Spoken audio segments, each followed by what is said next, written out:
Bonjour et bienvenue à cette nouvelle série d'études bibliques sur la prophétie. Ensemble, on va regarder le texte Matthieu 24. Tout au long de l'enseignement, on va prendre le temps de considérer les différentes ressources aussi que Dieu nous accorde par rapport à ce que nous allons vivre dans le futur, probablement dans les prochaines années. Mon nom est Sylvain Bigras et je serai votre hôte dans cette série. Chacune des présentations va couvrir quelques passages seulement de Matthieu 24. Nous allons prendre le temps d'approfondir ensemble ce qui nous a été transmis par le Seigneur. On va prendre le temps qu'il faut pour bien saisir les choses. Nous allons voir les choses qui auront lieu, mais aussi on va prendre en considération les enseignements, les avertissements du Seigneur Jésus tout au long de Matthieu 24. À cela, on va aussi considérer comment Dieu nous équipe pour demeurer dans la foi dans un temps d'épreuve aussi intense que celui qui est annoncé. Probablement que plusieurs d'entre vous se posent la question pourquoi c'est si important de parler de ce qui a été enseigné par Jésus dans Matthieu chapitre 24. Puis aussi toutes les autres prophéties qu'on retrouve dans l'ensemble de la parole de Dieu concernant ce moment-là. Donc, c'est une nécessité, je vous dirais, premièrement. Le monde dans lequel on se trouve est en train de se transformer très, très rapidement. La technologie atteint des sommets jamais vus dans le passé. On a l'intelligence artificielle, on a aussi des projets d'identité numérique, de monnaie numérique. Et c'est des choses qui nous amènent, c'est des pas vers la marque de la bête, mentionnée dans Apocalypse 13. Donc, ces choses sont importantes à être connues. Il faut être sensible à ce qui se passe parce que le monde va basculer dans une autre réalité bientôt. Donc, il faut connaître l'enseignement prophétique pour ne pas être pris par surprise. Puis, comme ça a été le cas par rapport à l'histoire d'Israël, on a un sérieux problème de transmission de l'information. Il y a plusieurs églises qui n'enseignent pas la prophétie. Et c'est grave, parce que cela veut dire que les membres des églises, où est-ce que c'est pas enseigné, vont être pris au dépourvu, alors que les choses vont commencer à aller rapidement. Jésus utilise l'image des douleurs de l'enfantement pour démontrer que la fréquence va être de plus en plus courte pour arriver à une succession rapide de différentes épreuves. Et à cela s'ajoute, bien entendu, la persécution que nous connaîtrons à titre de chrétiens, mais aussi pour Israël, qui sera aussi en même temps victime de cette situation-là. L'autre point qu'il faut considérer, c'est que sur Internet, on voit un grand nombre de vidéos soi-disant à caractère prophétique. Ils affirment des faussetés concernant ce qui va arriver dans la fin des temps parce que ils n'ont pas l'Esprit de Dieu, ils ne cherchent pas la réponse en Dieu et en grande partie, c'est le résultat de leur réflexion, de leur imagination, qui parfois peut être très féconde, mais aussi certains vont aller jusqu'à créer des livres de personnages bibliques qui affirment certaines choses à caractère prophétique, alors que ce qui est dit n'est pas approuvé par le reste de ce que la Bible dit. C'est important de s'attacher aux vérités bibliques, à ce qu'on connaît déjà. Les auteurs qui sont cités, qui n'ont pas été retenus pour être dans la parole de Dieu, on ne doit pas les considérer de la même manière parce qu'ils n'ont pas la même crédibilité. C'est triste à dire, mais il faut qu'on soit de plus en plus attentionné à travers notre lecture de la Bible, à comprendre, à chercher à voir les détails. Parce que, rappelons-nous, dans le Jardin d'Éden, Dieu a parlé à Adam avant qu'Ève soit créée. Il lui a dit, de cet arbre-là, tu n'en manges pas. Tu prends aucun de ses fruits parce que le jour où tu en mangeras, tu mourras. Donc, le temps a passé, on retrouve Ève, Adam pas trop loin, et un serpent. Et le serpent, lui, il dit, ah non, tu mourras pas. Tu mourras pas. C'est juste que Dieu veut pas que tu deviennes comme lui. Bien, Ève a cru ce que le serpent disait. Elle savait pas c'était qui, elle a mis sa confiance. Lui qui n'était pas son créateur, lui qui prenait pas le temps de marcher avec eux dans le jardin, chose que l'Éternel faisait. Alors, ici, c'est important de retenir que parce que Ève avait pas bien compris ces choses, elle a mis sa foi dans le témoignage d'un serpent. Et cela a occasionné la chute. C'est ce qui nous a enlevé l'accès au Jardin d'Éden. C'est ce qui nous a amené, tel que Dieu l'avait dit, des êtres mortels. Alors, c'est important de bien retenir la parole de Dieu. Parce que si Adam aurait bien communiqué les choses à Ève, ce jour-là, il n'y aurait pas eu de chute. Ça serait peut-être arrivé autrement, mais ce jour-là, il n'y en aurait pas eu. Mais l'histoire est telle qu'on nous l'a racontée dans Genèse chapitre 3. Revenons à Matthieu 24. Au verset 5, Jésus affirme qu'il va y avoir des faux Christ. Il ajoute que ces faux Christ vont séduire beaucoup de gens.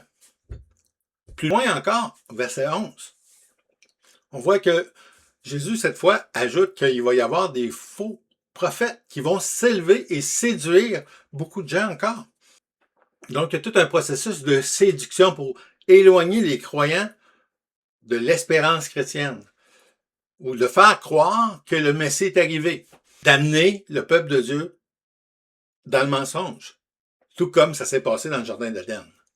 Donc, au verset 24, Jésus continue et affirme de nouveau, il va y avoir des faux Christ et des faux prophètes qui feront de grands prodiges et des miracles pour, encore une fois, séduire, pour induire en erreur, s'il était possible, même les élus.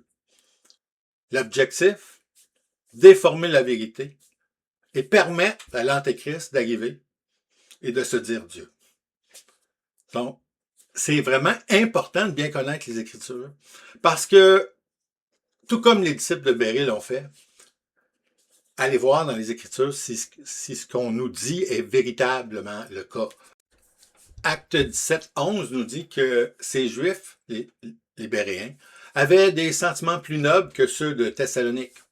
Ils reçurent la parole avec beaucoup d'empressement et ils examinaient chaque jour les Écritures pour voir si ce qu'on leur disait était exact. Alors ici, il y a deux types de personnes. Il y a les gens de Thessalonique et il y a les gens de Bérée. Et l'élément important, c'est le message de l'Évangile leur a été apporté. Et à Thessalonique, les gens ont repoussé le message de l'Évangile. Alors que pour ceux de Bérée, ils se sont arrêtés, ils ont pris le temps d'aller voir dans les Écritures pour voir si ce qu'on leur disait était vrai.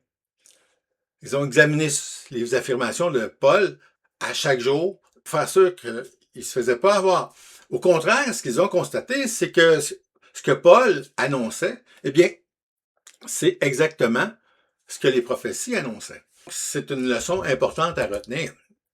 Bien connaître les Écritures, pouvoir aller vérifier dans les Écritures. C'est notre outil essentiel concernant la compréhension de la vérité. Et à Bérée, ils ont fait la bonne chose. La chose que nous devons faire. La chose que tu dois faire quand tu considères l'enseignement de la parole de Dieu.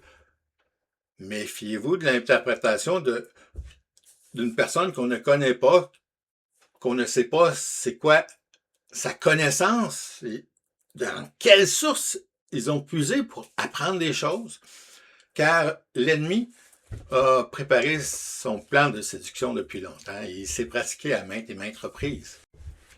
Avant de conclure, je veux aussi nous amener à réfléchir sur une autre dimension.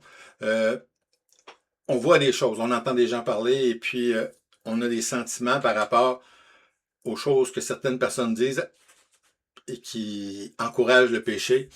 Et puis on a une certaine colère par rapport à ces personnes-là. Mais ce qu'il faut prendre conscience, c'est qu'en réalité, notre combat n'est pas avec eux. Ils ont pour père Satan, l'Écriture nous dit. Et ils suivent les traces de leur père. C'est important de prendre conscience que notre combat, il est de nature spirituelle. Notre ennemi, c'est l'ensemble des anges déchus. Pour arriver à leur fin, ils vont tout faire pour nous tromper, de leurrer. Et ils sont des maîtres dans l'art de transformer les choses afin de piéger, d'amener le monde à croire en leur supercherie. On n'a pas à lutter contre les humains, mais notre attention doit être concentrée sur l'ennemi qui nous attaque. Il y a des choses que les humains vont faire parce qu'ils sont aussi des êtres de chair et ils ont, étant donné qu'ils ont pour père Satan, eh bien, ils reproduisent ces choses. Mais principalement, notre ennemi est le monde spirituel qui a suivi Satan. Il faut vraiment être sages et Dieu nous donne les ressources nécessaires afin qu'on puisse combattre. Parce que dans Éphésiens 6, Paul nous parle que Dieu nous donne et il nous invite à revêtir l'armure de Dieu. Et c'est sûr que c'est un des points qu'on va revenir sur une base régulière dans cette série d'études bibliques. Il est très regrettable de voir que tant d'Églises n'enseignent pas la prophétie et ça cause un problème pour plusieurs qui vont systématiquement tomber dans le piège de l'ennemi. Et ils vont croire à ces supercheries-là qu'il va nous faire croire. Ils vont même aller jusqu'à faire des miracles. La technologie aussi permet de nous faire croire que quelque chose est arrivé. Avec des hologrammes, avec les vidéos, toute l'intelligence artificielle va nous pousser vers croire les choses qu'on pense voir.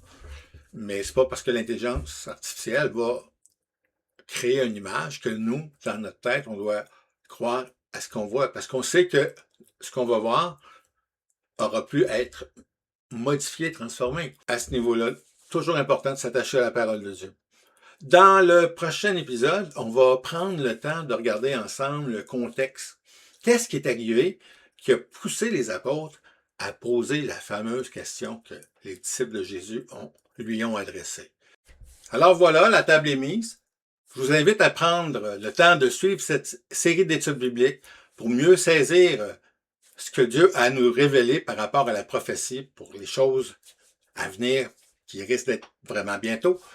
Elle va être accessible tant du côté de YouTube, sur ma page Toi sous moi, ou sur le site toisousmoi.ca où je vais créer une page spécialement dédiée à cette série afin que vous puissiez être édifiés et que vous puissiez retrouver les enregistrements facilement. Donc, que Dieu vous accorde sa grâce. Surtout, prenez l'habitude, à partir d'aujourd'hui, de lire votre Bible. Au plaisir de vous revoir. On se voit à la prochaine présentation.